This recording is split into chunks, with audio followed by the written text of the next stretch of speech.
Alright everyone, welcome back to the channel, and welcome back for day 9 of the month of metal. Today I am painting one of the classic Valhallans, originally released in 1995 and sculpted by Jes Goodwin. Starting off here with some Soulblight Gray over this Gray Seer primer. Just coating the Greatcoat in this. Nothing too fancy about this, I'm going for a white-ish Greatcoat here, so this Soulblight Gray will be a perfect base coat for that.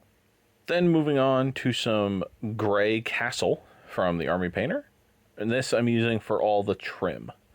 So this will be his cuffs here, his, I guess, fringe on his Greatcoat, as well as the inside lining of his Greatcoat, and then finally his collar.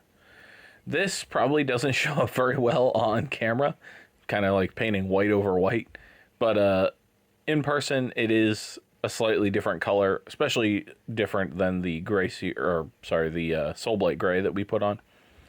But once the washes and stuff on, and once the miniature is complete, it does look pretty different, and I was happy with the result. Then moving on to the leather, he's got a couple different leather items here.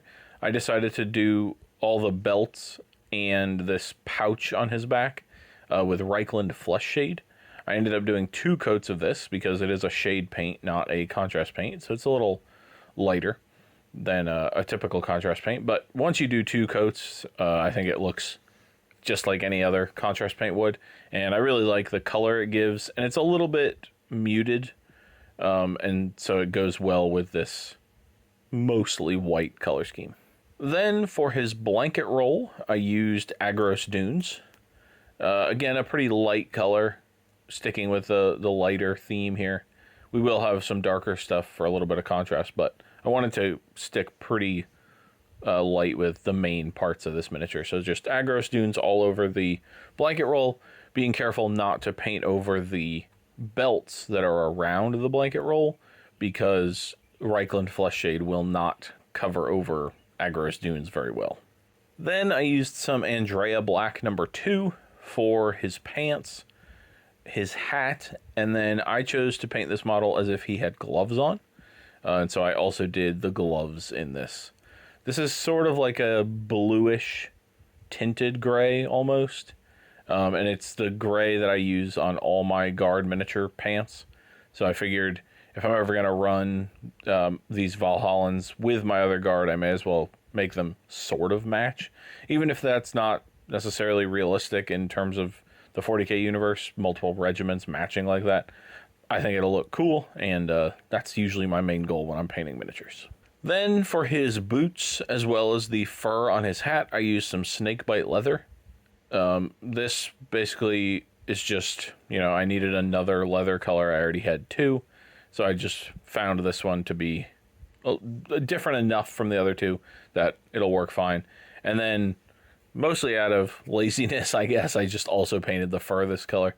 The boots and the fur are far enough away from each other so that them being an identical color won't matter too much. Then I painted his gun here with some Cygor Brown. Again, I'm not sure how realistic it is that these las rifles were going to be made of wood, but whatever. I think it looks cool, and it gives us another darker spot on this miniature who's otherwise pretty light, so I think it looks fine. Then just a super quick step here. He's only got a little bit of skin once I painted the hands as gloves, so I just put some Mortarian grime on the bit of his face. Then once the brown on the gun was dry, I came back with some gunmetal, and I just did everything that's metallic with this, basically. The face mask here first, and then all the details on the gun I did in this gunmetal as well. The one thing, if you're painting this miniature or similar other miniatures in the Valhallan line, they do have sculpted trigger guards, and his finger is actually in it. So make sure that you hit that trigger guard with some of your metallic paint. Then another super quick step, I just used some Necro Gold from Scale 75 and painted the skull that's on his hat here. Then it was just time for a couple washes.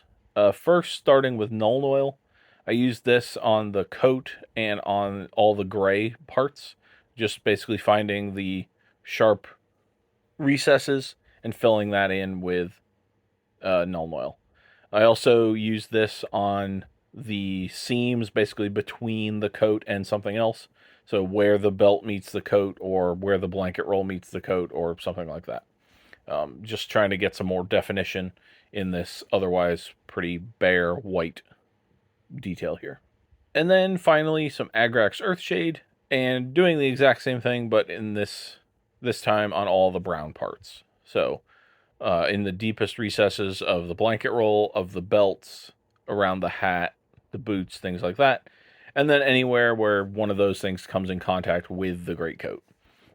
Then at the very end, I also added a little bit of this in some of the recesses of the greatcoat, just to make it look like it was a little bit dirty, or, you know, had taken some wear at some point. But with that, he was done. A pretty quick, simple paint job today, but, you know, these older miniatures don't have as much crazy levels of detail that the newer miniatures do, and some people won't like that, and some people will love it. I tend to like it, and, you know, I go back and forth. Sometimes a new miniature from GW comes out, and it's like, holy crap, I absolutely have to have that, and I don't care that there's 1,000 details per square millimeter. And other times, you know, I just want to paint a simple guardsman sculpted from green stuff. And that's what I did here. So thank you everybody for watching.